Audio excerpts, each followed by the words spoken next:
Saudara-saudara, salam sejahtera untuk kita semua. Senang berjumpa kembali, menyapa Anda semua meski melalui layar gadget kita.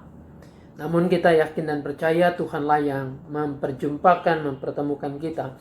Dalam perjumpaan kali ini kita akan membahas tema merusak diri dan sesama yang didasari melalui pembacaan kitab Nabi Mika pasalnya yang ketiga ayat 5-12.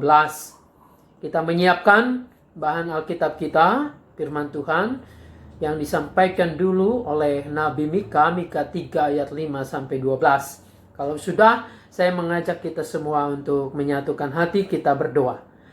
Bapa di dalam surga, terima kasih karena Engkau memberikan kepada kami kesempatan untuk kami kembali belajar firman-Mu. Apa yang Engkau dulu sampaikan melalui para nabi Mika, ini juga Engkau ingatkan melalui pembahasan firman Tuhan ini bagi kami semua.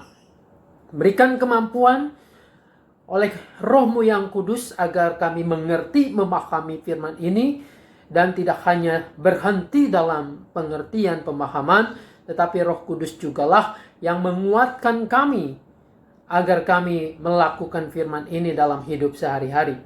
Sertai hamba-Mu dalam kelemahan, keterbatasannya, supaya ia dapat menjelaskan firman Tuhan sesuai dengan apa yang Engkau maksudkan.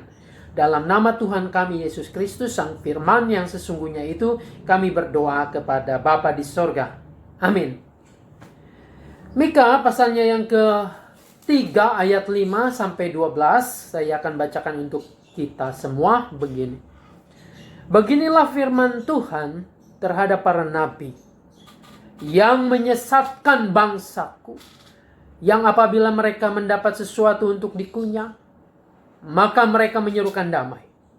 Tetapi terhadap orang yang tidak memberi sesuatu ke dalam mulut mereka, maka mereka menyatakan perang. Sebab itu, hari akan menjadi malam bagimu tanpa penglihatan, dan menjadi gelap bagimu tanpa tenungan. Matahari akan terbenam bagi para nabi itu, dan hari menjadi hitam suram bagi mereka. Para pelihat akan mendapat malu, dan tukang-tukang tenung akan tersipu-sipu. Mereka sekalian akan menutupi mukanya, sebab tidak ada jawab daripada Allah. Tetapi aku ini penuh dengan kekuatan, dengan Roh Tuhan, dengan keadilan dan keperkasaan, untuk memberitakan kepada Yakub pelanggarannya dan kepada Israel dosanya. Baiklah, dengarkanlah ini, hai para kepala kaum Yakub dan para pemimpin kaum Israel. Hai kamu yang muak terhadap keadilan dan yang membengkokkan segala yang lurus. Hai kamu yang mendirikan Sion dengan darah dan Yerusalem dengan kelaliman. Para kepalanya memutuskan hukum karena suap, dan para imamnya memberi pengajaran karena bayaran. Para nabinya menenung karena uang, padahal mereka bersandar kepada Tuhan dengan berkata, bukankah Tuhan ada di tengah-tengah kita? Tidak akan datang malapetaka menimpa kita. Sebab itu, oleh karena kamu, maka Sion akan dibajak seperti ladang, dan Yerusalem akan menjadi timbunan puing, dan gunung bait suci akan menjadi bukit yang berhutan. Sampai demikian jauh pembacaan Alkitab firman Tuhan. Yang berbahagia kita yang mau mendengarkan, memelihara firman ini, tentu dengan melakukannya. Haleluya. Ibu bapak saudara yang dikasihi dan mengasihi Tuhan Yesus, tadi kita menyimak apa yang disampaikan oleh Nabi Mika.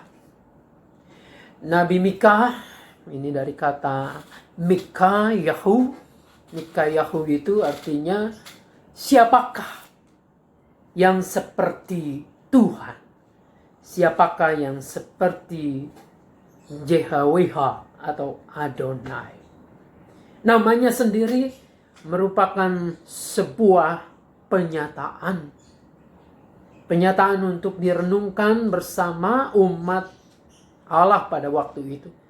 Siapakah yang melebihi Allah Israel itu? Saudara-saudara, Nabi Mika berkarya kira-kira pada abad ke-8, pada zaman Raja Ahab. Kita tahu bagaimana Raja Ahab itu yang berkuasa. Istrinya Isabel, dia sangat rakus dengan kekayaan. Bagaimana kita juga diingatkan ketika sang raja ini menginginkan kebun anggur Nabot, maka segala macam cara dipakai, bahkan melalui cara-cara keagamaan yang dimanipulasi lalu menghakimi Nabot ini dan kemudian berusaha untuk membunuhnya. Sangat tragis. Nabi Mika berkarya mengingatkan umat Allah dari deretan para nabi.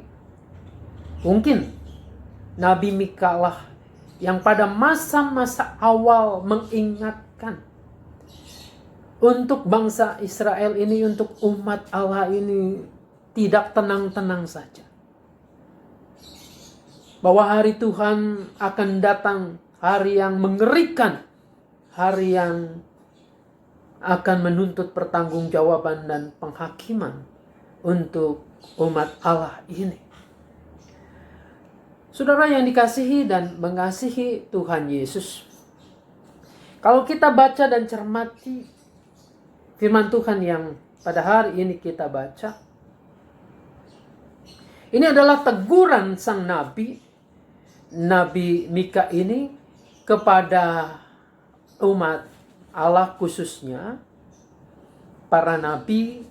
Nabi yang dimaksud adalah sebenarnya para nabi palsu, dan juga sekaligus para pemimpin umat Allah itu. Ayat 5 mengatakan dengan tegas sekali, beginilah firman Tuhan terhadap para nabi. Saudara-saudara, para nabi seharusnya menyuarakan suara Allah, memperdengarkan nubuat Allah, menyatakan kehendak Allah. Apa sih yang dimaui oleh Allah kepada umatnya? Kalau kita baca dalam rangkaian kitab para nabi ini, tidak lain adalah keadilan. Menegakkan keadilan, kebenaran, hidup di dalam kekudusan, hidup sebagai umat Allah yang pantas memang disebut umat Allah, bukan hanya sekedar dinyatakan melalui ibadah formal, ritual, rutinitas di bait Allah, di tempat-tempat ibadah saja, bukan hanya itu. Tapi bagaimana firman Allah ini, kehendak Allah ini, keinginan Allah ini diwujudkan dalam perilaku hidup sehari-hari. Ini mungkin persis dengan teguran-teguran nabi-nabi lain seperti Yesaya, Yeremia, Amos, dan seterusnya. Bahwa Allah tidak suka umat itu memanipulasi ibadah, memanipulasi pesan-pesannya, bahwa seolah-olah ini yang disampaikan Allah. Sama ini pesan Nabi Mika ini. Mika bukan nabi yang formal, tetapi barangkali ia adalah nabi seperti Amos, orang biasa yang kemudian diminta oleh Tuhan, dipanggil oleh Tuhan untuk menyatakan kebenarannya, menegur nabi-nabi yang seharusnya mengajarkan moralitas, mengajarkan kehendak Tuhan, memberikan contoh teladan yang baik. Tetapi nabi-nabi ini dikatakan bahwa yang menyesatkan bangsaku. Bayangkan saudara-saudara, yang menyesatkan umat Allah itu bukanlah yang jauh-jauh, yang terbiasa bergaul dengan kitab suci, yang terbiasa mungkin berkhotbah mengajarkan kebenaran, katanya begitu. Tetapi nyatanya yang terjadi adalah mereka menyesatkan bangsaku. Dikatakan yang apabila mereka mendapatkan sesuatu untuk dikunyah, maka mereka menyerukan damai. Tetapi terhadap orang yang tidak memberikan sesuatu di dalam mulut mereka, maka mereka menyatakan perang. Ini sangat tragis dan mengerikan sekali. Bukan kehendak Allah, bukan maksud Tuhan yang disampaikan, tetapi tergantung siapa yang dapat membayar. Siapa yang bisa memberikan sesuatu untuk dimakan itu, artinya siapa yang bisa menyuap itu, maka akan dinyatakan, akan keluar perkataan nubuat, damai sejahtera dan lain sebagainya. Tetapi apabila tidak ada yang dapat diberikan, maka mereka mengeluarkan ancaman, mengeluarkan kutuk, mengeluarkan kata-kata perang. Ini sangat tragis sekali. Maka katanya, oleh sebab itu hari akan menjadi malam bagimu tanpa penglihatan, dan menjadi gelap bagimu tanpa tendungan. Matahari akan terbenam bagi para nabi itu, dan hari menjadi hitam suram bagi mereka. Jadi ini peringatan untuk nabi-nabi palsu ini. Peringatan dari Tuhan sendiri oleh Mika. Jangan terlena orang memutarbalikkan kebenaran Allah. Jangan kira bahwa Allah diam saja. Ternyata Allah akan menghukum mereka. Kegelapan, kengerian, dan seterusnya. Inilah yang kemudian akan terjadi, akan dialami oleh orang-orang yang memelintir kebenaran, yang memelintir pesan Tuhan, kehendak Tuhan, hanya untuk kepentingan sendiri. Nah, sejajar dengan para nabinya ini, saudara-saudara, yang terjadi para pemimpinnya juga begitu. Para pemimpin umat Allah ini, umat Israel ini, juga melakukan hal-hal yang sama. Saudara-saudara, di situ dikatakan lagi, misalnya ayat 9, baiklah dengarkan ini, hai para kepala kaum Yakub. Para kepala kaum Yakub artinya apa? Para pemimpin. Orang-orang yang memang seharusnya itu menjadi pemimpin, yang menjadi teladan.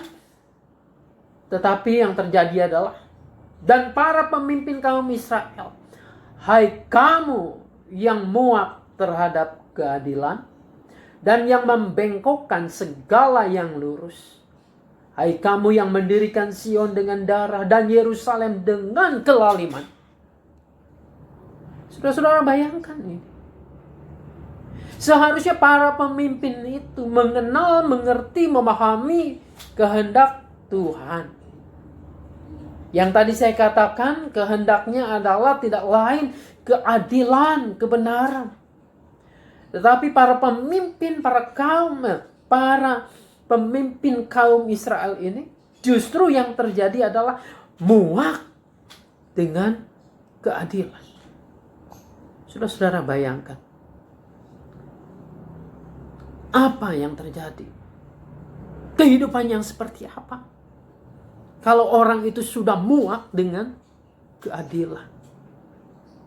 Saya bisa membayangkan seseorang yang muak dengan keadilan, oleh karena apa? Oleh karena dia atau mereka sudah terbiasa hidup dalam ketidakadilan. Oleh karena mereka terbiasa hidup menindas yang lemah. Akibatnya yang terjadi apa? Yang terjadi ketika keadilan hendak ditegakkan kembali, mereka muak, mereka nggak suka. Kenapa? Oleh karena mereka akan terusik rasa nyamannya. Kan selama ini dengan menindas yang lemah, mereka sudah nyaman dengan itu. Mereka sudah hidup mewah, hidup tenang, hidup berpoya-poya dan seterusnya. Tetapi ketika keadilan mau ditegakkan, maka mereka itu juga harus rela melepaskan apa yang pada saat ini mereka rasakan kenyamanan itu. Nah, saudara-saudara, pada saat ini pun banyak yang seperti ini. Ketika orang berteriak tentang keadilan, orang berteriak menyerukan keadilan itu, maka yang terjadi adalah banyak orang yang gerah, orang yang tidak suka, orang yang muak dengan keadilan itu. Ini yang terjadi justru demikian. Berarti sebenarnya orang yang muak, orang yang tidak suka dengan keadilan, itu artinya orang tersebut sudah muak dengan kehendak Allah. Tidak suka dengan kehendak Tuhan. Hati-hati ketika kita merasakan nyaman, ketika merasakan enak, lalu tidak peduli lagi dengan orang-orang kecil, orang-orang di sekitar kita, barangkali kita juga sudah muak dengan kehendak Tuhan. Nah, saudara-saudara, orang-orang yang sudah muak, tidak suka lagi dengan kehendak Tuhan, lalu kemudian diingatkan oleh sang nabi ini. Peringatan yang keras. Bahkan dikatakan oleh sang nabi ini mengerikan. Yerusalem itu katanya dibangun dengan darah, dengan kelaliman. Kota suci Allah itu, di sana ada bait Allah, tetapi didirikan dengan darah, dengan ketidakadilan. Lalu kemudian umat di situ mendirikan tempat ibadah, beribadah kepada Tuhan. Ibadah macam apa seperti ini? Nah, saudara-saudara, ini kemudian diingatkan oleh Nabi Mika ini. Konsekuensi apa yang akan terjadi terhadap para pemimpin yang seperti ini. Ini mengerikan ya. Oleh sebab itu, oleh karena kamu, maka Sion akan dipajak seperti ladang dan Yerusalem akan menjadi timbunan puing dan gunung bait suci akan menjadi bukit yang berhutan.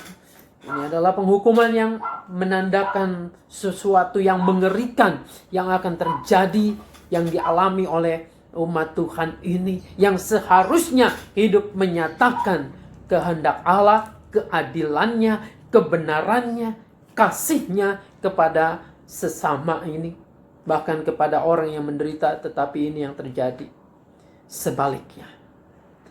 Nah, saudara-saudara yang dikasihi dan mengasihi Tuhan Yesus, merusak diri dan sesama.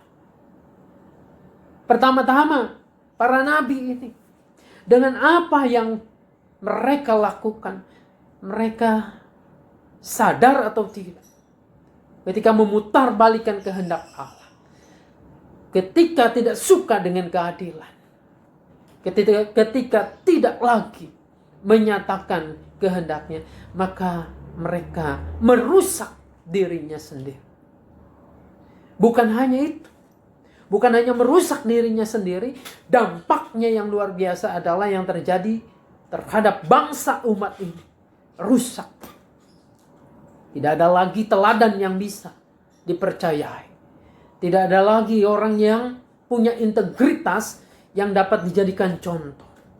Demikian pula yang terjadi dengan para pemimpinnya juga yang sama seperti ini. Nah, saudara-saudara, akibatnya rusaklah semua umat ini oleh karena perilaku itu. Untuk kita boleh disadarkan kembali. Saudara-saudara, apabila kita juga sama seperti para nabi yang dikritik oleh Nabi Mika, seperti para pemimpin yang dikritik oleh Nabi Mika ini, maka yang terjadi adalah tinggal tunggu waktu saja, kehancuran akan terjadi. Disinilah kita harus sadar. Kita kalau tidak mau, tidak ingin generasi kita rusak, bangsa kita rusak, maka mulailah kita melakukan keadilan Tuhan, memberlakukan kehendaknya pada konteks di mana Tuhan tempatkan kita, dalam keluarga kita, dalam kehidupan keseluruhan masyarakat di mana Tuhan menempatkan kita. Saudara-saudara, mungkin kita akan tergoda untuk mengikuti, yang lain juga sama. Maka kita akan mengikuti hal-hal yang seperti itu. Ingat apa yang diserukan oleh Nabi Mika ini.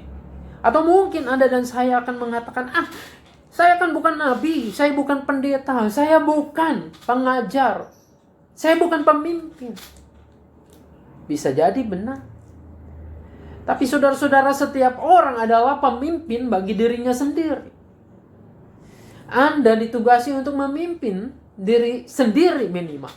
Lalu kemudian orang-orang yang dekat dalam kehidupan kita, keluarga kita. Nah, disinilah mestinya kita menyadari. Kita harus senantiasa peka terhadap suara keadilan Tuhan. Karena setiap kita pasti juga akan diminta pertanggungjawaban dari Tuhan. Saudara-saudara, oleh karena itu mulailah dari diri kita. Untuk melakukan keadilan Tuhan. Untuk memberlakukan kehendaknya. Untuk mengasihi sebisa mungkin, sebanyak mungkin orang-orang yang kita jumpai, kita temui. Dengan demikian, kalau kita melakukan ini, maka yang terjadi bukan kutuk, bukan ancaman, tetapi anugerah berkat Tuhan yang akan sama-sama kita rasakan. Nah, saudara-saudara, mulai dari diri kita. Mulai hari ini. Jangan menunggu orang lain dulu. Jangan menunggu, saya kan gak punya contoh, gak punya teladan dan lain sebagainya. Justru ketika tidak ada teladan, tidak ada orang yang dijadikan contoh, berarti itu Tuhan menghendaki Anda, menghendaki saya untuk jadi contoh, untuk jadi teladan pada saat ini. Dengan demikian, maka orang-orang di sekitar kita juga tidak akan kehilangan contoh dan teladan. Anak-anak kita tidak kehilangan contoh, teladan. Seperti apa sih keadilan? Seperti apa sih kasih Allah? Mestinya akan tampak dalam kehidupan Anda dan kehidupan saya. Nah, saudara-saudara, mulailah hari ini. Mulailah dengan diri sendiri. Mulailah dengan yang sederhana. Jangan yang sulit-sulit. Kita memberlakukan kasih, memberlakukan keadilan, tidak menindas orang lain, tidak menghakimi orang lain, melainkan berusaha hidup menjadi berkat bagi sesama. Biarlah Tuhan menolong memberkati kita dan menolong juga untuk dapat melakukan firman ini dalam kehidupan kita sehari-hari. Tuhan Yesus memberkati. Amin. Mari kita berdoa. Bapa di dalam surga, terima kasih Tuhan berkenan menyapa kami dan mengingatkan kami kembali untuk hidup sebagai umat Tuhan, umat yang pantas disebut umat Tuhan, bahkan anak-anak Tuhan yang memberlakukan keadilan, yang menjunjung tinggi kebenaran, dan juga hidup di dalam kekudusan Allah. Tuhan yang menolong supaya kami dapat melakukan firman ini dalam hidup kami hari lepas hari. Bapa, kami juga mengingat akan pergumulan setiap kami. Kami yang bergumul pada saat ini dengan sakit penyakit, dengan usia yang bertambah, dengan berbagai macam kesulitan ekonomi, dengan pergumulan keluarga dan yang lainnya. Kami yakin dan percaya bahwa Tuhan tidak pernah meninggalkan kami. Tuhan ada. Tuhan akan menolong menyertai kami semua. Bapa, oleh karena itu, biarlah kami senantiasa mengandalkan kehidupan ini hanya kepada Engkau saja. Dalam nama Tuhan kami Yesus Kristus, kami berdoa kepada Bapa di surga. Amin. Kasih Tuhan mengiringimu, dan sayapnya melindungimu. Tangan Tuhan pegang di dalam hidupmu, Majulah dalam terang kasih-Nya, kasih Tuhan mengiringiku, dan sayap-Nya melindungiku. Tangan Tuhan pegang di dalam hidupku. Majulah dalam terang kasih-Nya. Tuhan Yesus memberkati kita. Amin.